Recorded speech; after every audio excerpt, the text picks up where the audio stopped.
Hi guys, அஸ்ஸலாமு அலைக்கும். Welcome to Taha's kitchen. இன்றைக்கி நம்ம தாஹாஸ் கிச்சனில் என்ன செய்ய போகிறோன்னா சிக்கன் தான் செஞ்சு பார்க்க போகிறோம். வாங்க எப்படி செய்கிறது பார்க்கலாம். அதுக்கு நான் 1 கிலோ சிக்கன் எடுத்திருக்கேன், தயிர் எடுத்திருக்கேன், மஞ்சள் தூள், மிளகாய் தூள், உப்பு, கரம் மசாலா, கொஞ்சம் தனியாத்தூள் எடுத்திருக்கேன்.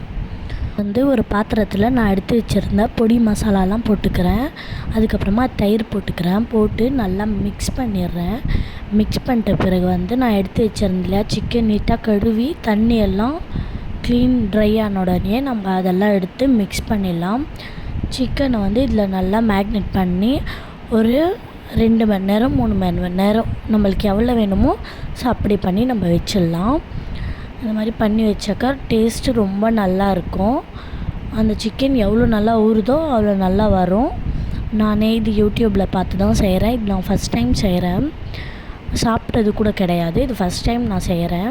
தனியாக எடுத்து வச்சிடலாம். இப்போ சாஸ் செய்யலாம். சாஸ்க்கு 4 முட்டை வேக வச்சுருக்கேன், உப்பு, சர்க்கரை எடுத்திருக்கேன், அதுக்கப்புறமா 4 பூண்டு எடுத்திருக்கேன், அதுக்கப்புறமா சீஸ் எடுத்திருக்கேன், எண்ணெய் நம்மளுக்கு எவ்வளோ திக்னஸ் வேணுமோ அவ்வளோ திக்னஸ்க்கு எண்ணெய் எடுத்து வச்சுருக்கேன். இந்த மாதிரி அரைச்சா ரொம்ப க்ரீமியாக இருக்கும். நீங்கள் இந்த மாதிரி ட்ரை பண்ணுங்கள். இப்போ நல்லா ஊறின சிக்கனை ஒரு பாத்திரத்தில் எண்ணெய் போட்டு இப்போ நான் எடுத்து வைக்க போகிறேன். இந்த மாதிரி எடுத்து வச்சு கொஞ்ச நேரம் வேக விடணும். நான் சிம்மில் வச்சிடுறேன். சிம்மில் வச்சு நம்ம வேக விட்டால் கீழே தீப்பிடிக்காமல் இருக்கும். ஸோ அதனால் 2 நிமிஷத்துக்கு நீங்கள் திருப்பி திருப்பி விடுங்க. அந்த மாதிரி நீங்கள் திருப்பி விட்டிங்கன்னா உங்களுக்கு அடி பிடிக்காமல் இருக்கும், சாஃப்டாகவும் இருக்கும், ஜூஸியாக இருக்கும். இந்த மாதிரி திருப்பி திருப்பி விடுங்க.